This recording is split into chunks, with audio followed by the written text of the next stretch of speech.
Hi there, I'm Christine Dunbar from speechmodification.com, American Accent Training.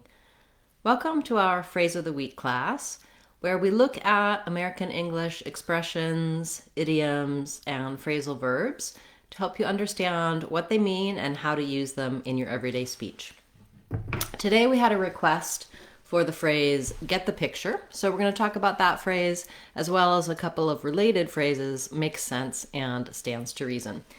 So first of all, if I get the picture, it means I see or I understand. So typically we use this if we want to let somebody know that we understand their point, that we see what they're talking about, that we've had enough information to understand and be with them. So I might say it to a friend when they're describing something to me and I'm kind of ready to be done hearing about it, and I can say, I get the picture. Or if somebody's checking in with me about whether I understood, I say, yes, I get the picture. We can talk about situations this way. We can talk about information, but usually it's something that requires a little bit of integrated thinking.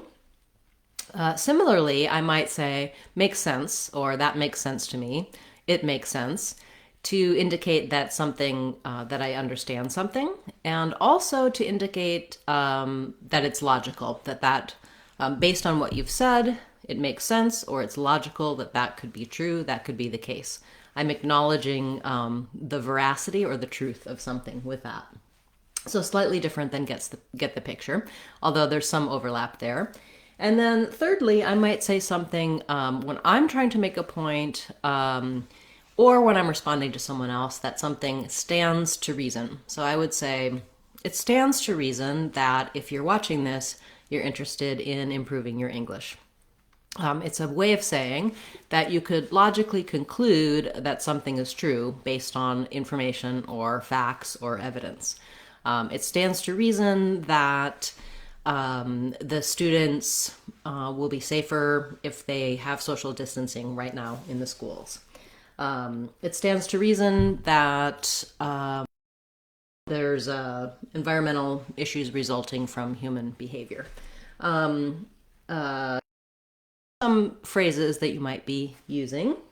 I hope you get the picture based on this lesson and it makes sense to you. It stands to reason that if it doesn't, please leave a comment. That's not a very good use of stands to reason, but thank you for the suggestion for get the picture. And if you have a request you'd like to see as part of our phrase of the week, please feel free to leave that in the comments for this video or any of my videos, and I'll add it to my list to cover in a future class.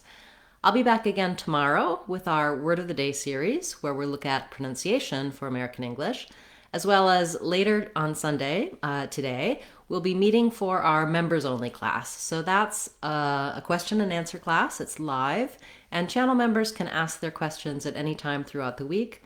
I'll answer them on Sundays, whether or not they can attend live, so that they don't have to wait so long to get help for their questions.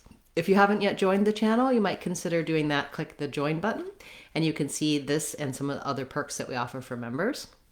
I'll also be back on Friday with a live question and answer class for everyone. You don't have to be a channel member to attend on Fridays. Thank you so much for your support, all of the great suggestions, questions, and comments. Keep them coming. I'm Christine Dunbar from speechmodification.com. Remember, if you want to sound like a native speaker, you can do it. speechmodification.com. Bye guys. See you tomorrow.